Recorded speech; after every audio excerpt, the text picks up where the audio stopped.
Police station का वो कमरा घुटन और बेबसी से भरा हुआ था। हवा में खून और पसीने की मिलीजुली गंध थी। सूरज, जो कल तक एक आईएएस ऑफिसर बनने का सपना देख रहा था, आज एक टूटी हुई कुर्सी पर बैठा था। उसका चेहरा सूजा हुआ था और वर्दी पर खून के धब्बे थे।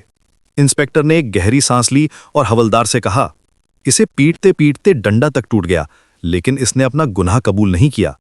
सूरज ने कांपती हुई आवाज में फिर दोहराया, साहब, मैं आपकी मां को नहीं मार सकता। ईशा मेरी पत्नी है, वो मेरी भी मां है। इंस्पेक्टर हंसा, एक ऐसी हंसी जिसमें कोई रहम नहीं था। मैं भी वो पुलिस वाला हूं जो अपनी पे आ जाए तो मुर्दों से भी गुनाह कबूल करवा ले। तभी दरवाजा खुला और सूरज के पिता, एक स्कूल टीचर, भागते हुए अंदर आए।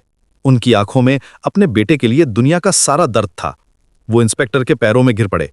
साहब, मेरा बेटा ऐसा नहीं है, वो कभी किसी का खून कर ही नहीं सकता।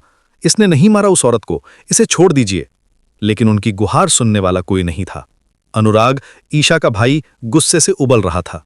उसने टीचर को धक्का देते हुए कहा, आपका बेटा गुंडे से खूनी बन गया है, अब इसे कोई नहीं बचा सकता। सूरज के पिता ने हिम्मत नहीं हारी। उन्होंने उठते हुए कहा, मैं बचाऊंगा अपने बच्चे को। अपने बच्चे को बचाने के लिए इस शहर का सबसे बड़ा वकील करूंगा मैं। दूसरी तरफ अस्पताल में एक अजीब सी खामोशी थी। ईशा अपनी मां के बिस्तर के पास पत्थर की मूरत बनी बैठी थी। सालों के इंतजार के बाद वो अपनी मां से मिली थी और आज वो जिंदगी और मौत के बीच झूल रही थीं। उसकी आंखें खुली थीं, पर वो कुछ देख नहीं रही थीं। अराव और अनुराग का गुस्सा 7वें आसमान पर था। अराव ने फोन पर किसी को हुक्म दिया, उसने मेरी मां पे गोली चलाई है, तुम उसका ऐसा हाल करो कि वो अपने पांवों पे खड़ा ना हो सके। काव्या, जो सूरज के भाई की पत्नी और ईशा की भाभी थी, इस तूफान के बीच फंसी हुई थी।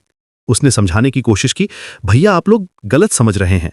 सूरज ने जो कुछ भी किया वो गुलाब सिंह जी को बचाने के लिए किया, इसीलिए गोली चली। लेकिन उसकी बात सुनने को कोई तैयार नहीं था।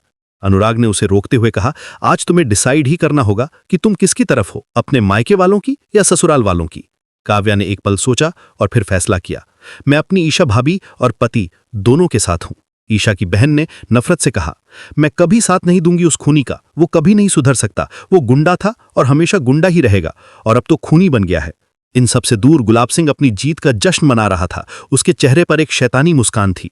उसने अपने आप से कहा, ईशा, आज तेरा सारा गुरूर मिट्टी में मिल गया और मेरा मकसद पूरा हो गया। तू चाहे कितनी भी कोशिश कर ले, तेरा हाथ मेरी गर्दन तक कभी नहीं पहुंच पाएगा। और रहा सूरज, उसे तो कोई नहीं बचा पाएगा, क्योंकि इस बार तू भी उसके खिलाफ खड़ी है।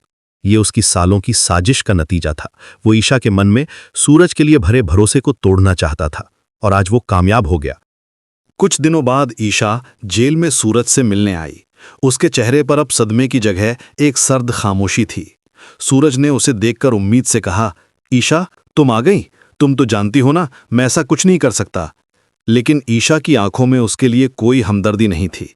उसने कहा, मैं यहां तुम्हारी दलीलें सुनने नहीं आई, मैं यहां तुमसे जुड़ा हर रिश्ता, हर धागा तोड़ने आई हूं। सूरज का दिल बैठ गया। उसे अपने कानों पर यकीन नहीं हुआ।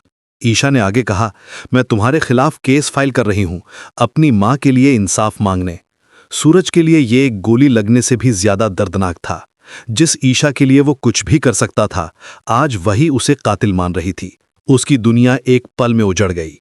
ईशा ने जाते जाते कहा, मैं सिर्फ तुम्हें ही नहीं, हर उस इंसान को सजा दिलाऊंगी जो मेरी मां का गुनहगार है, चाहे वो मेरे अपने पिता ही क्यों ना हो, जिन्होंने मुझे सालों तक मेरी मां से दूर रखा।